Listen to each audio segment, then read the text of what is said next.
Shalom, shalom watu wa Mungu. Bwana Yesu asifiwe sana sana sana. Nikukaribishe tena kwenye kipindi chako pendwa kabisa cha Kijana na Kristo. Na leo tupo na mgeni wetu, dada yetu, mtumishi wa Mungu. Na kabla sijaendelea, naomba nimpe nafasi ajitambulishe, then tutaendelea. Karibu sana. Asante sana. Thank you so much kwa kuwepo hapa, nafurahi sana. Kwa majina naitwa Miriam but known as Milelome ama dada Mili. Okay. Unajishughulisha na nini dalili and watu wanatamani kujua pia. Okay, kitu ninachofanya mimi ni journalist by professional. Okay. Namtukuza Mungu. Lakini pia ni youth activist. Okay. And ni prophetic worshipper. Na kwenye huko mambo journalism imejigawanya kwenye mambo tofauti tofauti. Okay. Kuna TV presenter, kuna event host, corporate, gospel and social events. That's amazing, dada. Thank you so much. Thank you very much kwa utambulisho huo. It's very inspiring by the way. Kijana lakini tunaona jinsi ambavyo unatumika in different areas. That is very amazing. Sasa dada, really tunaona kwamba kwenye dunia sasa hivi kama vijana kuna changamoto nyingi sana ambazo tunapitia. Kuna mambo ya kijamii, kuna mambo ya pressure kutoka kwenye mitandao ya kijamii. Lakini kama jamii pia tunaona kuna mambo mengi sana ambayo yanaendelea ambayo kama vijana wa Kikristo yanaweza yasiwe rafiki sana kwetu. So kama kijana wa Kikristo unaweza ukasurvive vipi kwenye situation kama hii? Well, what I can say actually kwa kijana wa Kikristo au wa kijana ambaye ameamua kumfuata Yesu Kristo kwa mwokozi wa maisha yake. You can survive in that mode. Okay. How? Ni kwa kumtegemea Mungu. Okay. And stop comparing your life na mtu mwingine. Okay. Tunaweza tukawa tunafanya kitu kimoja lakini neema ni tofauti. Unaweza ukaiga maisha ya mtu lakini huwezi ukaiga neema yake. Exactly. Kwa mtu kishajua kwamba mimi nina neema ya aina fulani au ninatakiwa niishi katika maisha fulani, ndio pale unaanza kudetermine your ways, determine your steps. Pale ndio inapokuja kukusaidia wewe kuwa wewe na kuishi vile according to the kusudi la Mungu. Ndio yeye anataka uishi. Sasa unakuta vijana wengi wanajikuta wanaingia kwenye depression, wanaingia kwenye anxiety, wanaona kama vile they are late on time.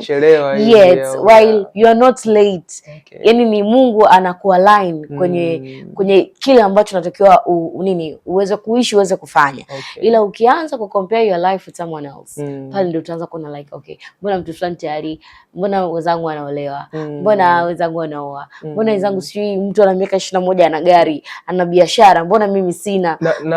Ni kama gonjwa sasa hivi, tunaona vijana wadogo lakini wamefanikiwa sana. Alafu sisi tunajua mbona kama bado, mbona kama tumechelewa hivi. Ukiangalia kuna some backgrounds ambazo tunamfanya mtu afanikiwe. Unakuta mwingine ni kazaliwa yani wakishua. Kwao kuna hela. Yaani kwao kuna hela. So hapati shida, mwingine kwao hamna hela, lakini ndugu, jamaa na marafiki wako vizuri. Wako vizuri. Amepata mtu wa kumbeba, amefika sehemu fulani.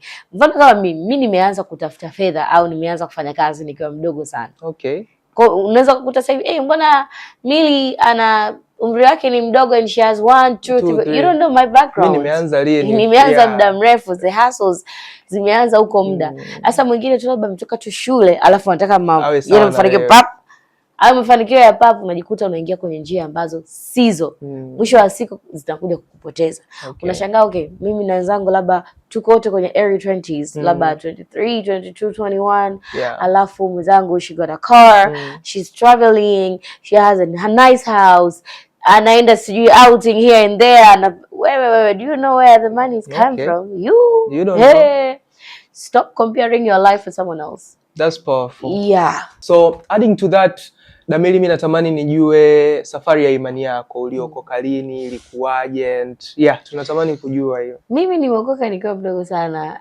I was like 12 years old. Okay. Kuna ile kuokoka kwa sababu ya wazazi, alafu kuna kuokoka. Mimi kuokoka. Sio 12. Was it 12? Yeah. 12 years old. Nikiwa darasa la 5. Okay. That's I said like I want to give my life to Christ. Na ilikuwa labda ni darasani, was it a crusade au ni maamuzi tu binafsi? It was a crusade. Kulikuwa kuna huyu mtumishi anaitwa kipindi Don nani, Student Bonke, something like that. Bonke, okay. Bonke alikuwa anakujaga Jangwani pale. So I used to attend with my mom kwenye kila aina ya mkutano unaojua wewe wa Injili. Na hata tusipoenda mimi nitalilia. Twende, sio Katunzi kafanya hiki tutaenda. Sijui Kulola kafanya hiki twende. Yani saa nitakaa juani, but I want, unajua ndio unakuta kama kitu kinakuita.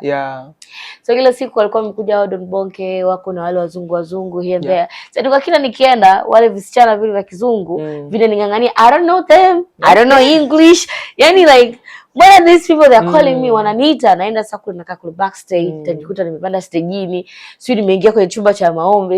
I was like, mbona kama wanaishi maisha mazuri sana. Why they're so happy? I want to get this kind of happiness. Mimi sana najulikana mtu like Millie, she's always happy and and I was like, I want this kind of happiness. Wale watu tunajua wale wazungu ambao wameokoka. Wataku I was like, I want this. Because okay, I don't want to do this decision because of the feeling that I feel, but I want it to be genuine from my heart. Why do I want to give my life to Christ? And then wakati anaendelea pale naona watu wanapona mguu, mtu kaja atembea anatembea. Mwingine yani ile miujiza nasema ishara hii na miujiza itatendeka sio tu kwa sababu ya kumpatia tu Mungu utukufu, lakini wewe ukiona itakugusa kwenye sehemu moja au nyingine kuanza kumwamini Yesu. And then I say like, okay, I'm going to give my life to Christ. Wakanaita kama usijui mtu yaokoka pita mbele. My mom anashangaa sipo. Yule kule mbele. Nikakanambia wewe unaelewa? Nikamwambia of course I understand what I'm doing. Na miaka 12 tayari ni mkubwa kabisa. Nikaokoka, wakaanza ile wanakufuatilia, unaendeleaje nini na nini, and it's so really worthful. I get you. Sasa kwenye kuokoka, dada Millie, unajua kuokoka tunachukulia kwamba ukiokoka tu basi maisha yako yataanza kwenda vizuri, mambo michongo inanyooka. Ni changamoto gani ambazo umekutana nazo na unatamani mtu ambaye ana notion kwamba kuokoka it's sliding and smooth? Kuokoka it has advantages, but it's not that smooth as you think. Nisa sana mtu anasema udaktari una faida kwa sababu mwisho wa siku sasa baada ya matokeo na umepata kazi, utakuwa unaheshimika mtaani, utakuwa na hela nzuri. Yani hata wazazi sema like mwanangu ni doctor, so like yes, kwenye ukoo wewe unaheshimisha, that's how kuokoka. Yani matokeo yake mazuri sana. Ila safari yake ni mchakato ambao ni lazima upitishwe ili uqualify. Mimi natamani watu walijue sana hilo. Yani ni lazima upitishwe uwe qualified. Shetani ana kawaida ya kuangalia tamaa yako ni nini. Alafu anakutempt kwenye kile unachokitaka. Ndio maana nasema kuwa makini sana na vitu ambavyo you wish to get it. Sababu zile wishes zako ndizo ambazo utajaribiwa nazo. Kama Yesu tu alijaribiwa, who are you? Kusema yani jamani Yesu umeniacha kakuacha, una hakika? Wewe ndio tukao ukaze buti. Yani wewe ndio tukao uonyeshe kwamba like hii kitu mimi ninaitaka. This is for me and for me. Na uzuri ni kwamba there is no testimony without a test. Ni lazima upite kwenye test to get the testimony. Yes. Kama unataka kuwa tajiri, unataka sawe umeokoka ili Mungu sasa ile ufalme wa mbingu urithi, lazima utapewa madili ambayo ikuonyeshe kwamba wewe can you manage money, can you be faithful to kwenye kugive fungu la 10, upendo kwa watu wengine. If you can't contribute in this, forget about that until, na uzuri wa kuokoka ni hivi, utapitishwa kwenye kile kitu mpaka utakapobasta. So the more akili yako iko sharp na unaelewa na umeamua to give your life willingly to Christ, the journey will be easy for you. But the more ukikaza moyo, ukakaza akili, utasota hapo mtumishi wa Mungu. Na Mungu yani atakirudia hiko kitu mpaka hakikisha even if 10 years ahead. Mpaka pale utasema like okay, unajua God doesn't look for our perfections, but he's looking for our obedience. So the more you become obedient to God, the more the journey will be easy for you. But if you want to be perfect, hata kwenye Biblia hamna mtu ambaye alikuwa perfect. Damili, naomba urudie hapo. God doesn't want our perfection. He is just looking for our obedience. How obedient you are. Like if I'm telling you go and give something to someone, Can you obey it? I'm telling you, don't go to that house. Can you? Sawa, mfano kama mtu una huduma alafu naambiwa usiende sehemu fulani. Can you obey it? Even if unaona kabisa ile safari kuna matunda, kuna unaona mwanga mzuri, kwa sababu sio kila ambacho umekiona kinapendeza kinakufaa. Ni kweli. Vingine okay, thank you Holy Spirit. Hizi siku mbili nilikuwa nasoma kitabu cha Nehemia. Okay. Afisa ukienda kule mwishoni kuna sehemu katikati pale. Nehemia alikuwa ana rebuild zile kuta za Yerusalem. Yes. Sasa wakati anaendelea ku rebuild, wale wazee yani watu wenye mamlaka nini na nini wakaona Nehemia bwana ni kijana mdogo alafu anafanya kitu kama hiki, kitu kikubwa sana, kitu ambacho wazee hawajakifanya. Wakaanza kutuma invitations mbali ambazo kwa kijana wa leo ukipewa invitation kwa watu wakuu you'll be like yes I'm in, I'm coming. Sasa wale wazee walikuwa wanataka ku resolve their matters like okay embu come let's talk, why you want to do this and nini. Nehemia he obeyed God. Hakufuata mazingira anasema nini. Na vijana wengi mazingira ndio huwa yanapoteza. Exactly. Yaani mazingira ukiona sehemu fulani okay, watu wengine wanaona like sehemu fulani kuna potential, sehemu fulani ukienda utakutana na watu fulani. Not every place you're supposed to go. Not every invitation you're supposed to receive and obeying it. Kwa sababu kule unapoobey ndipo mema ya huko yanakufuatia huko. Sababu Nehemia angeenda kwenye ile invitation alikuwa anaenda kuwa destroyed. Alikuwa anaenda kuwa discouraged kwamba hicho unachokifanya usikifanye.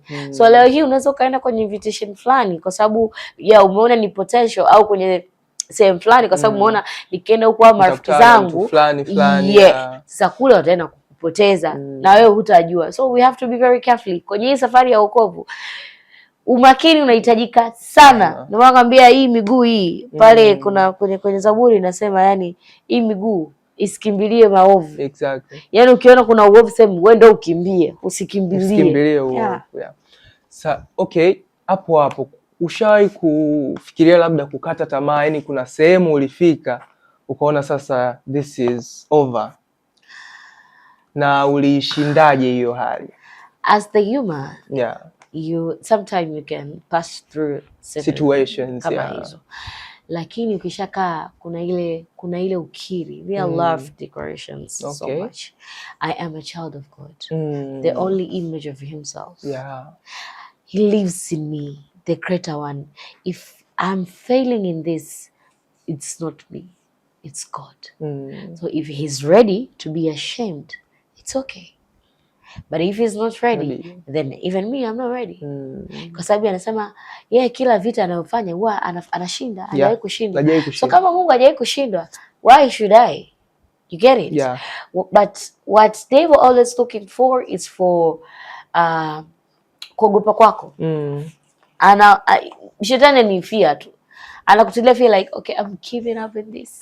I can't do this. I've tried and tried. You know what, God? I'm not gonna do this anymore.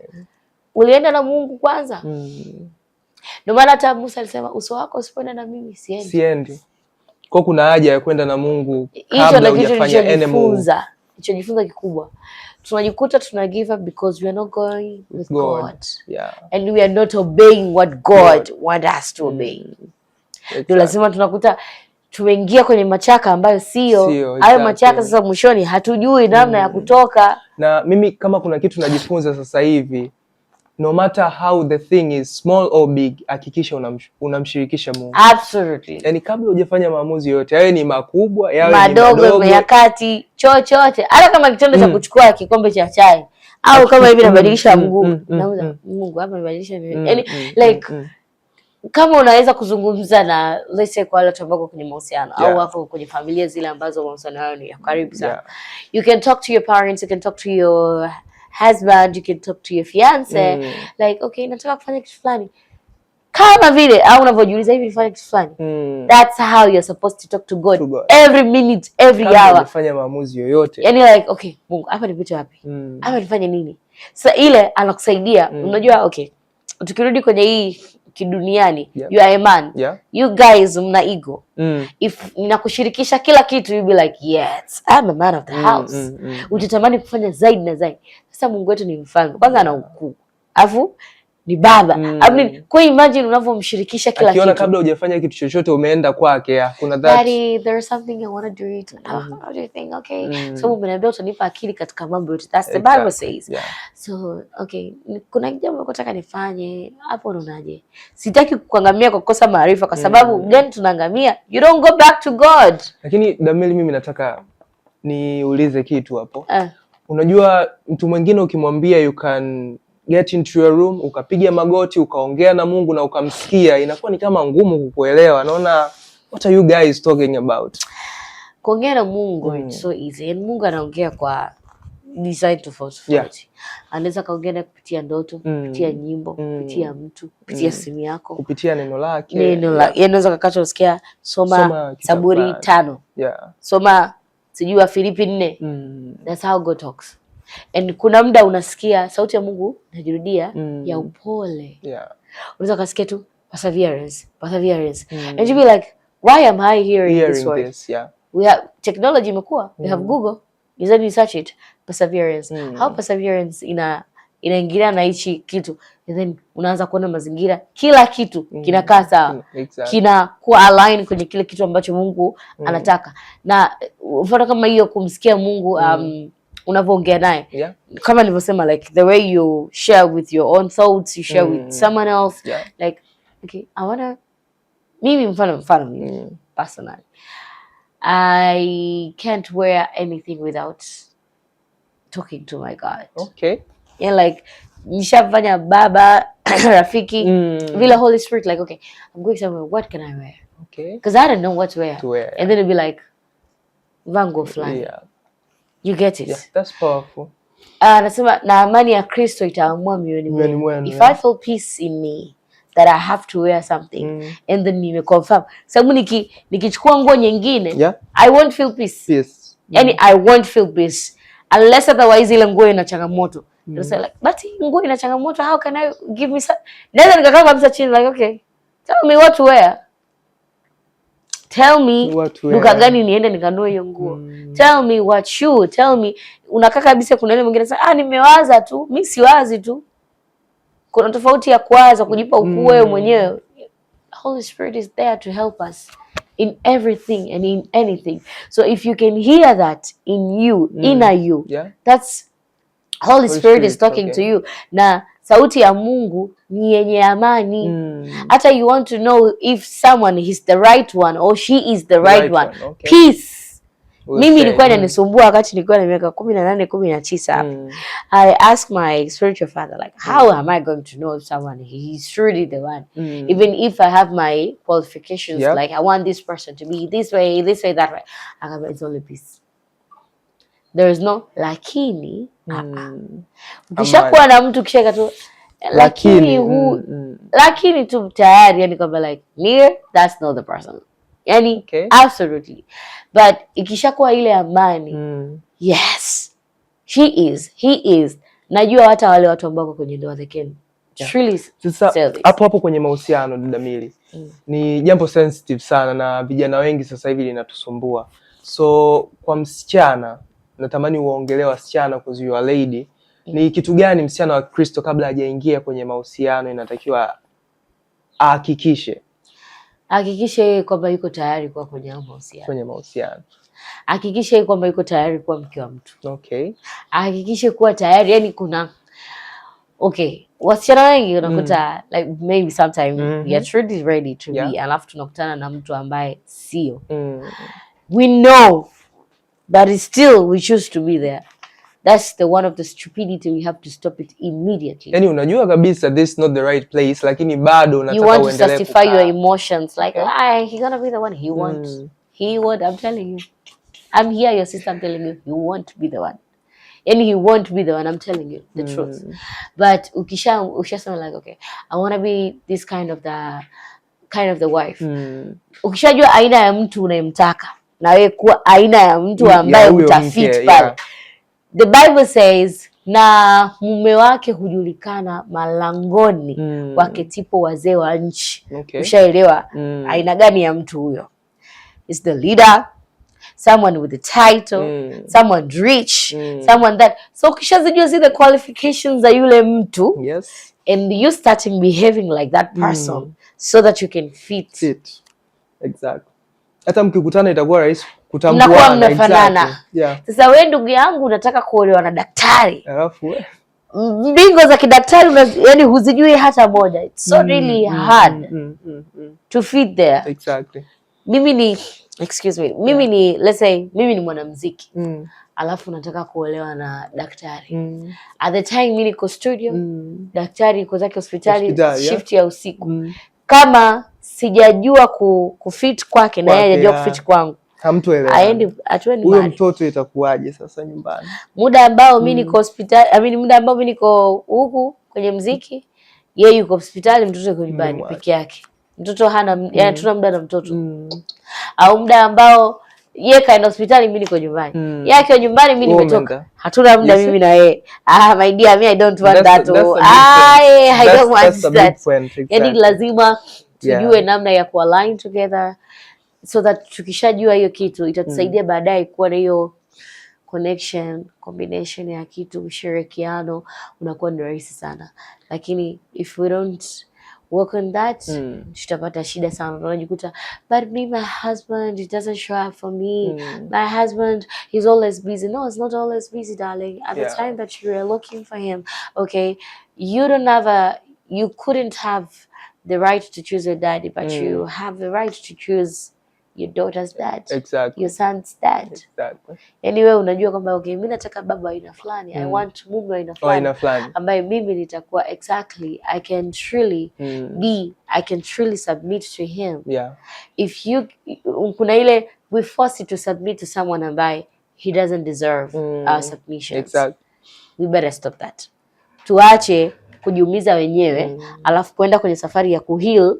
Yani mtu fulani ameniumiza wewe. Did you work on your boundaries? And did you work on your boundaries? You didn't work on your boundaries. Unaona mtu kakudanganya mara ya kwanza, you still there. Kwa nini uendelee kukaa? You still there. Oh, you know the love of Christ. The love of Christ, it is that. Umeambiwa kila kitu kifanyike kwa kiasi. Kwa kiasi, yeah. Unapitiliza mpaka unajiumiza. And the true love doesn't bring chaos. It brings peace. The right person. Lakini sasa dada Mary, kwamba ikitokea mmegombana hata mara moja mara mbili, the peace of Christ will be there to solve easily. Wewe ukiona unaweza kukaa siku nzima umegombana na mtu wako and you are happily you live, hapana wewe. Yani ni sawa sana tumeambiwa sisi ni mwili mmoja, upande mkono huu ukiwa unauma eti wewe ukawa unaendelea kufanya kazi, hapana mtumishi, hamna. Yani mkono huu ukiwa unauma wewe tu utakuwa attention yako yote iko hapa. Like okay, I want to heal this hand. I want like that's how it is. Na hapo kuna concern. Mimi waga nabishana sana na marafiki zangu na ndugu zangu pale nyumbani kwamba wao wanaamini huwezi ukawa na peaceful relationship.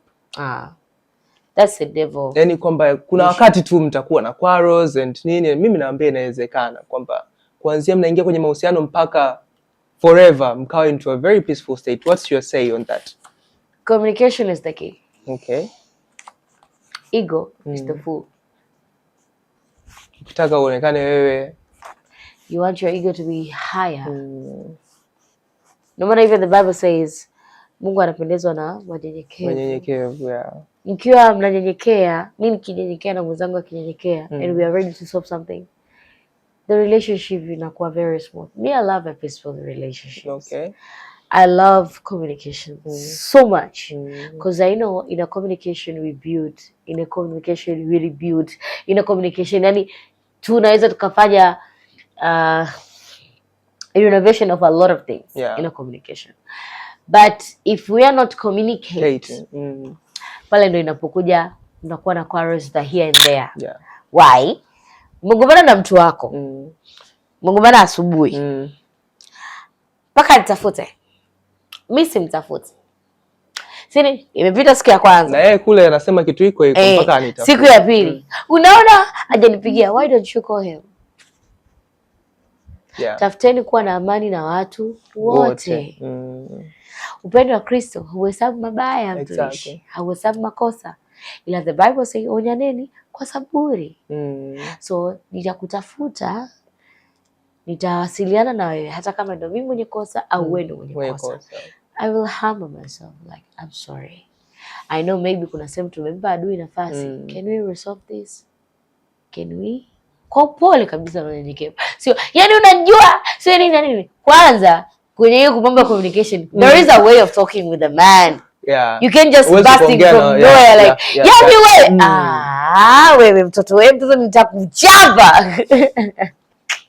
I'm sure this even mama zetu, mimi nimepata bahati ya kukaa na mama yangu, and I love my mom so much. She's my best friend. And she's like, you can't talk with a man as if you're talking with your friend. Even if huyo mwanaume ni kama rafiki yako. No, there's a way of talking with a man. Yeah. A man is a king. You have to submit. Yani in any way, like, okay, me I love all the school love, ile submission, I will submit, but I will submit where I'm surely that person ananipeleka katika njia ambayo ni sahihi. I can submit kwa wewe ambao unajua unanipoteza. Mtumishi, submission yako utaiona. Utaona msichana bwana anaiga yuko kule kwa sababu like we are not aligned. Yeah. How can I submit to you? So kuwa na peaceful relationship inawezekana. Inawezekana. Very easy. Pale ambapo tu ukaweka ego yako pembeni, utahesabu makosa, communication iko pale imekaa vizuri, mnakuwa nayo vizuri. Jamani, mmesikia nondo hizo So yeah, kwenye issue sasa ya kukua kwenye safari yako ya kiroho, ni somo gani kubwa ambalo Mungu amekufundisha?